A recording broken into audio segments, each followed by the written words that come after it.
Hey, this is Nikki G and welcome to Better Commander. Today is the day, folks. I'm going to throw my YouTube channel right in the toilet. I have this insatiable urge to touch the third rail, and though this isn't an inherently political channel, there aren't any new sets out and I've mined Aftermath for all it's worth. Now listen up, there's a certain segment of the population who think that no one should be able to comment on anything ever. But what the heck am I supposed to do all day, play Zelda? Have you been living under a rock, dude? On a rock, or have you been living somewhere above a rock? I don't know. If you have, the Lord of the Rings Tales of Middle-earth spoilers have begun, and as such, some new art has gotten spoiled and one character has everybody in a tizzy. And no, it's not Gollum. You see, people have this idea of what Gollum should look like based on the books and the movies, and he kind of looks like that. Now, Aragorn, however, has a different look than you might be used to. Let's take a peek.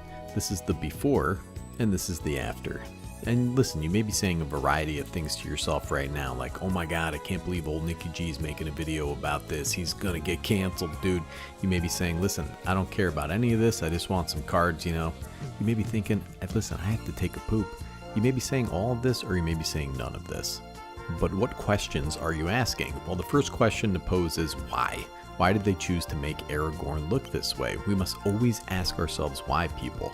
Why does a company, which is all about making money, that's the only reason why it exists, is to make money for the shareholders and the CEOs and all these ding-dongs, why is this company doing the things it's doing? It's pretty simple here. I don't think there's any virtuous reason. There's no thought given to the children of tomorrow or representation in media. It's to get people talking about the game, who wouldn't normally be talking about the game, and it's to suck all the air out of everything else and make the conversation about their product. I mean, do you remember Nico Eris? Well, me neither. The character was created solely to generate conversation and all this kind of hullabaloo, and then was abandoned. In the entire March of the Machine storyline, there was no mention of that sweet soul patch-wearing planeswalker, Nico Eris. Where the heck is Nico Eris, dude? Well, never mind about Nico Eris for now. So some people's initial reaction to Aragorn is going to be like, well, I don't like it. And if Twitter's any indication of reality, every person on the planet instantly brands anyone who doesn't like this iteration of Aragorn as just a horrible racist. But not just a racist, a demon, the worst person who has ever lived, a literal Nazi. I don't think that's fair, and it's probably not true.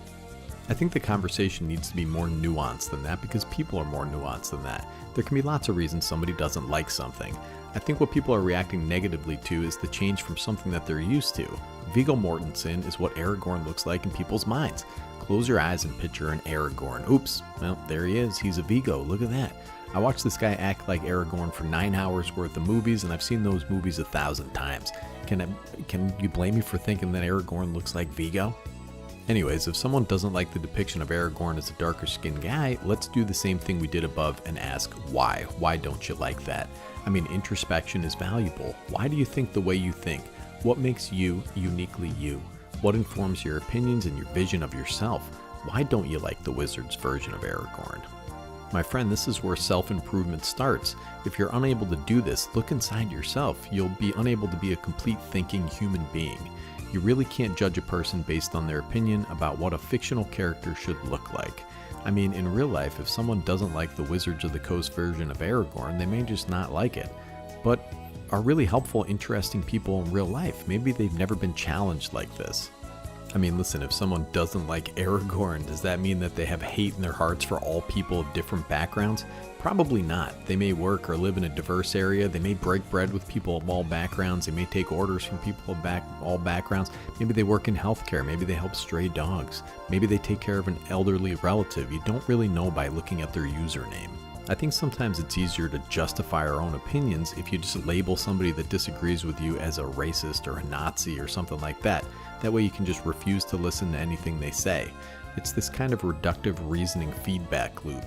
They don't like this Aragorn, that means that they're racist, which means I'll never have anything in common with them, and I don't need to listen to anything that they say ever. You're committing the same mistake. You aren't critically thinking about why you're creating that image in your mind of someone you haven't even probably met. This type of thinking is way more prevalent online, where the confrontation is anonymous. If you don't have to look someone in the eye, it's much easier to hate them and make generalizations about what they're really like.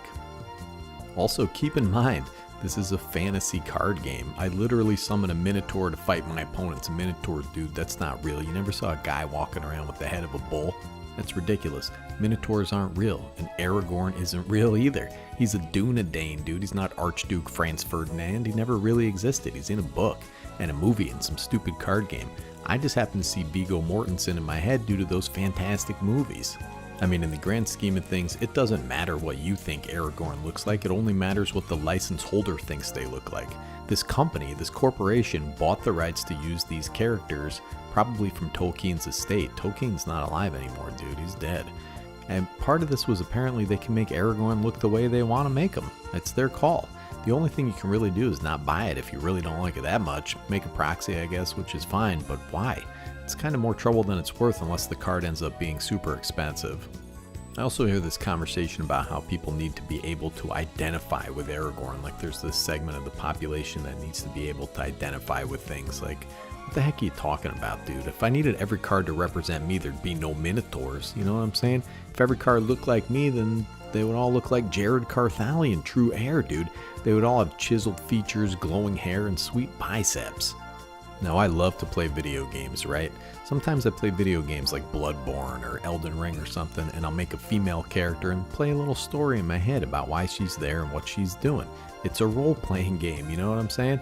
I already have to be myself all the time. I don't want to be myself in the video game. I want to be someone else.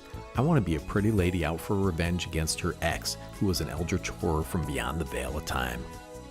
I mean, it's a fantasy card game. I can be Black Aragorn, you know what I mean? Who cares?